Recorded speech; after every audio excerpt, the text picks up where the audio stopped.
Mr. Neal Ardley.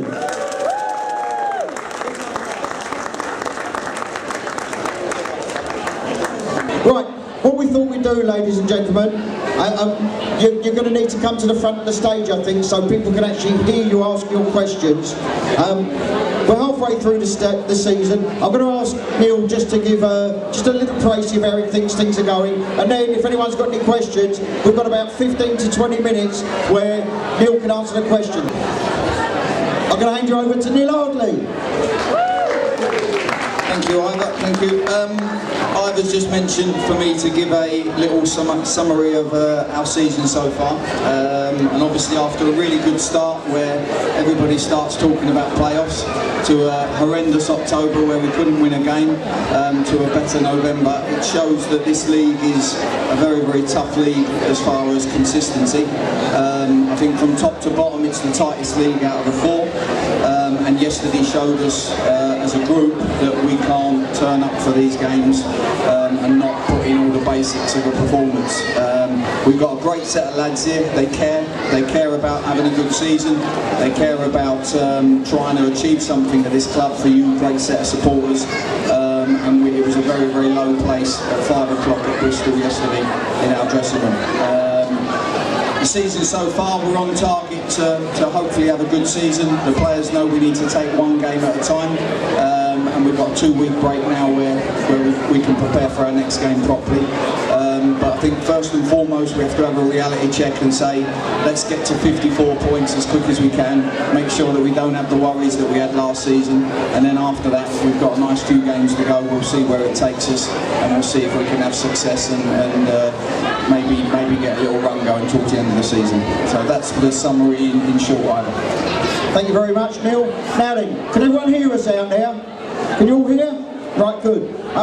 On top of having Neal here, obviously with all the players, with Neil Cox, some of the backroom staff and everything, if anyone's got any questions specifically for anyone else, we can bring them up on stage and actually get them to answer it. I think that's not a bad idea, so if some of you have got anything you want to ask, please feel free. Right, who's going to start us off with a question for Neal then? You need to come to the front, come to the front. Hello, is this young lady coming to ask me? No one got any questions? Right, here we go. Right. Oh, go on, Jill. Hi, what I wanted to know is how come you play so well against the top teams in the league, and yet with Bristol, who are near the bottom, it seems to all go wrong? Good question. I was hoping you could give me the answers while you're there. To be perfectly honest with you, the teams down the bottom seem to scrap for their lives. They seem to play not much football because they're down the bottom, and it becomes a scrappy percentage game. And as I said before, if you don't do all the basics first and foremost in them sort of games, then obviously you're going to struggle. When we play against teams at the top, they're a little bit more confident, a little bit more open, and that seems to suit us a little bit more. So that's not an excuse. We've still got to master how to play against the bottom teams, but at the moment it seems to be a reason why perhaps we're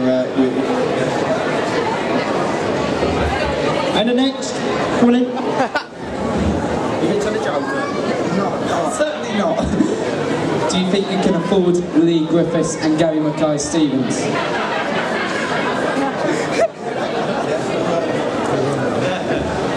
Hang on, we've got a steward's inquiry here. Come on. Who are they?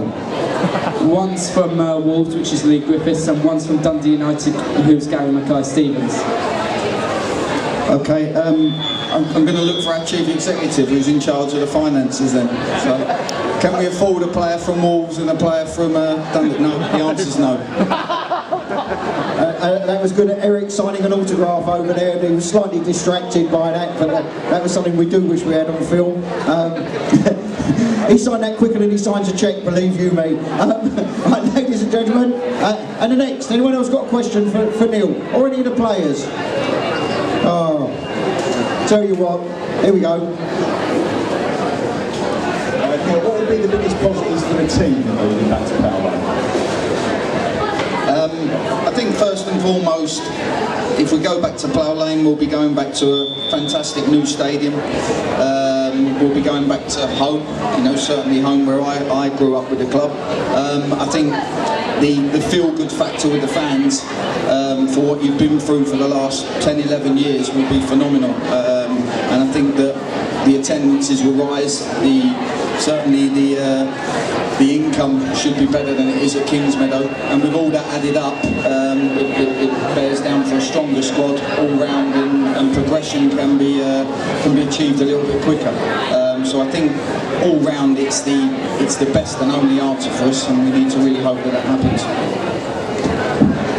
Right, they're all good questions at the moment, ladies and gentlemen, but I'm sure we've got a couple more. So, anybody else? Any of you look got a question?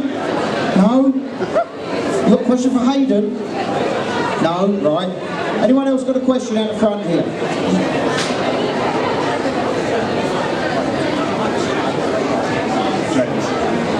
James. You had a successful January transfer window last year. Have you got targets in mind already, or? Good question. I think at the moment we've done a lot of background work behind the scenes on recruitment. Simon Bassey and the staff have worked hard on that. I think we've got a very good squad at the moment, as far as numbers, as far as quality. We need to hope that we can retain players that we currently have at the club, and that will have a big bearing on what we might or might not need to do in January. So I think at the moment we haven't got plans to have a big January. Last season we needed it, this season I don't think we do, but if the right player comes along within budget and we happen to need him, then obviously we would make that move, but don't tell Eric. I like that. Right. Another question, please, ladies and gentlemen. No? You've normally always got a question. Charlie, you got any questions? No? Right, brilliant. Anyone else got any questions? Do I have to ask Neal questions? What about one of the players? Anyone got anything for the players? How about our skipper? Ladies and gentlemen, I think we should have a quick word with Mr. Bennett. Come on, Benno. Up you come. Round of applause for Benno.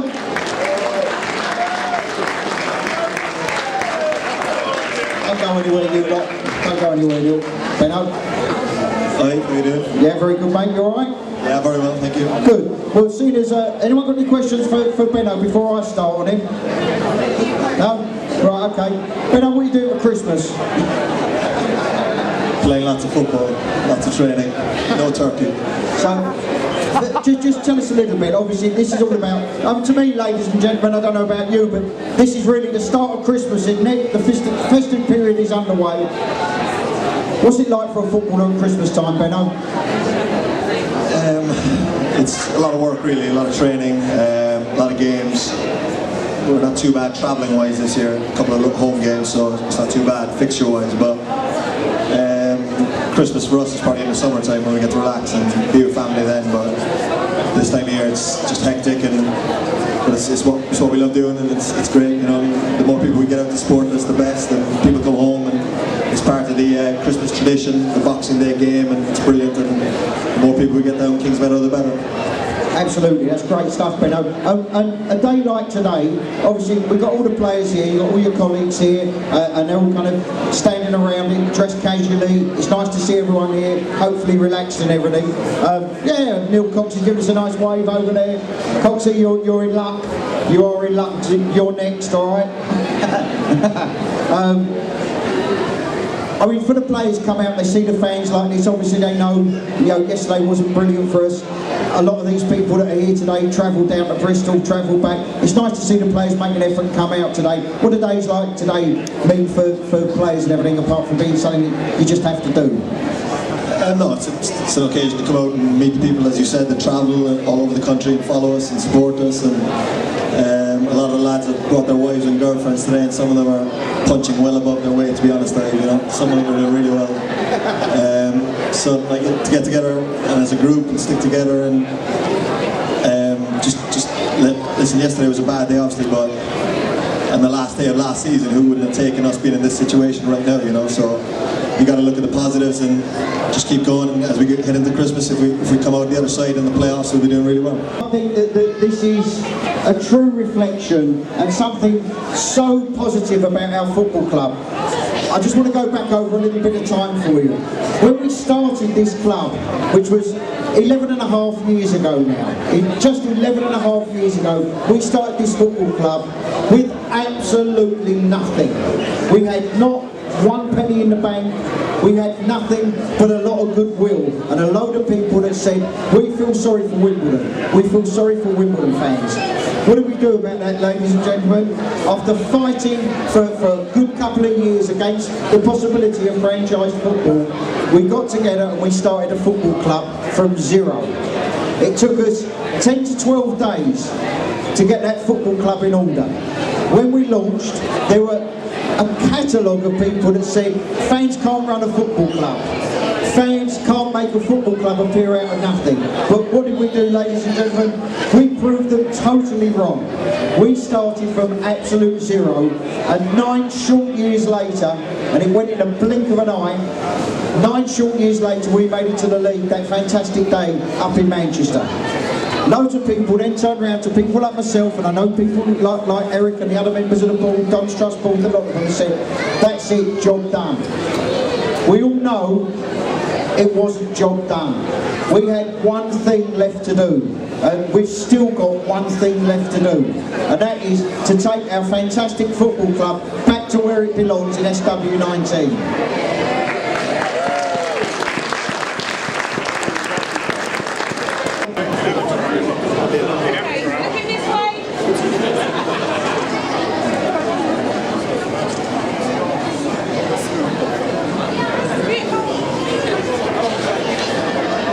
Everybody got that?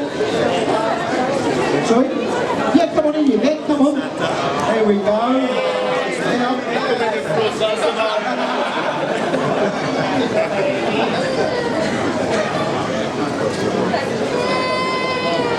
Okay, ladies and gentlemen, everyone got their photographs?